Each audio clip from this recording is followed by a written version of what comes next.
Police ना दलीय कर्मी भाइराल फोटो को नहीं बढ़िला विवाद फांडी अधिकारी कांधरे दलीय उत्तरीय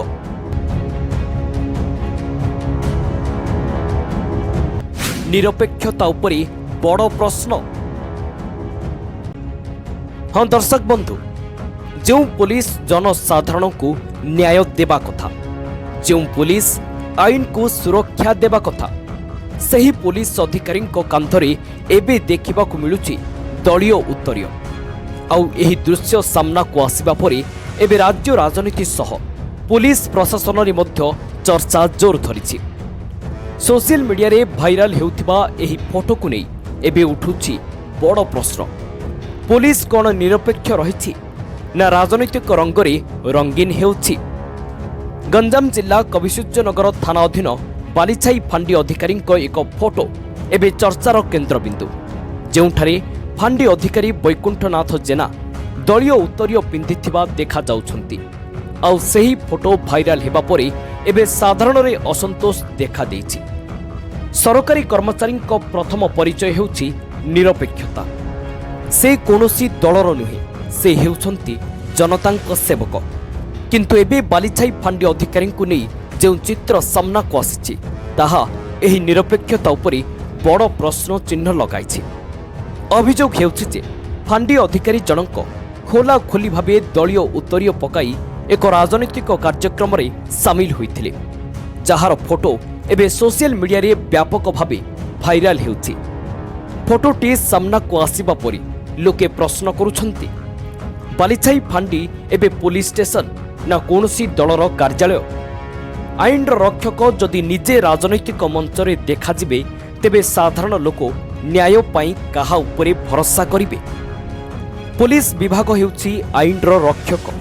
सेठारे कोनोसी राजनैतिक झुकाऊ देखा जिबा माने साधारण लोकंको भरोसा को दुर्बल करिबा। विशेष करी विरोधी दलर लोके एबे प्रश्न करुछंती।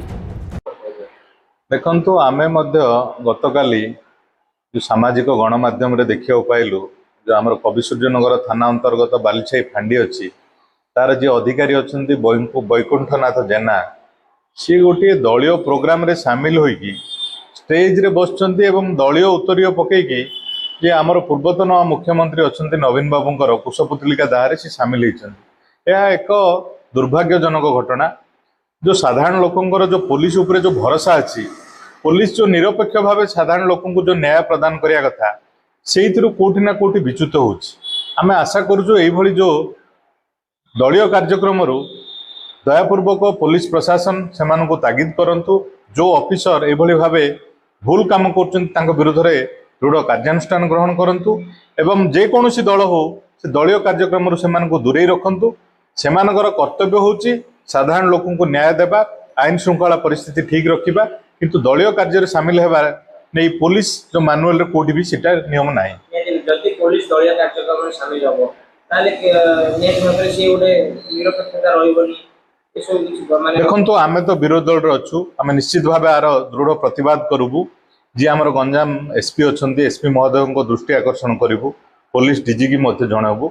जणे पुलिस प्रशासन जे कि आम टिकस पैसा रे से दरमा नउचंती, से गोटे दलीय कार्यक्रम रे शामिल हेकी गोटे राजनेतार कुशपुतलिका दाहरे से सामिल हेबे, अत्यंत दुर्भाग्यजनक घटना।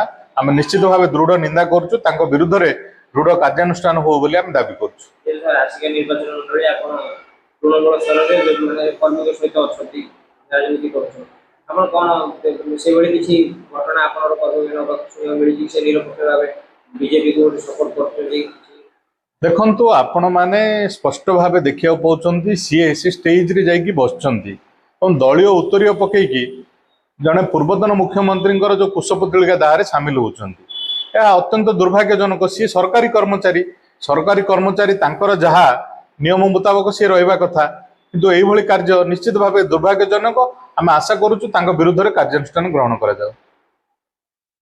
तो दलीय कार्यक्रम रे जेउ भली भावे जेउ परिस्थिति रे अछंती, स्टेज शेयर करछंती, कोनोसी आमे पुलिस ऑफिसर आज देखिनु दलीय कार्यक्रम रे स्टेज शेयर करिवे, स्टेज शेयर करछंती, दलीय उत्तरीय पकोचंती, ଏବଂ ତାଙ୍କୁ ସମର୍ଥନ କରିକି ହସୁଛନ୍ତି।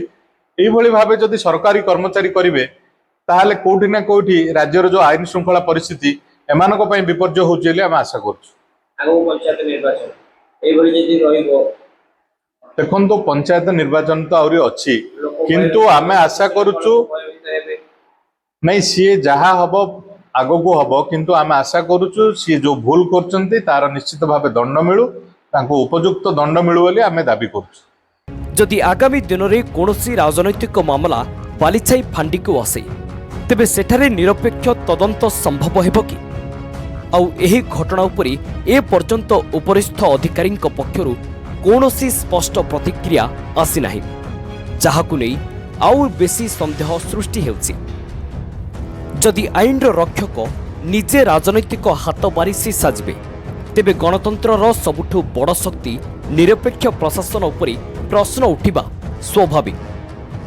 ତେଣୁ ଏହି ଘଟଣାର ତୁରନ୍ତ ଉଚ୍ଚସ୍ତରୀୟ ତଦନ୍ତ କରାଯାଇ ଯଦି କୌଣସି ନିୟମ ଉଲ୍ଲଂଘନ ହୋଇଥାଏ ତେବେ ସମ୍ପୃକ୍ତ ଅଧିକାରୀଙ୍କ ବିରୋଧରେ କଡ଼ା କାର୍ଯ୍ୟାନୁଷ୍ଠାନ ନିଆଯାଉ ବୋଲି ଦାବି ହେଉଛି।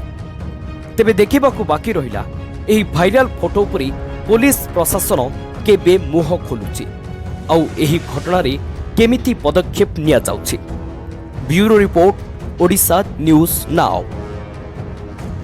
दयाकरी आम चैनल को लाइक, शेयर एवं सब्सक्राइब करंतु।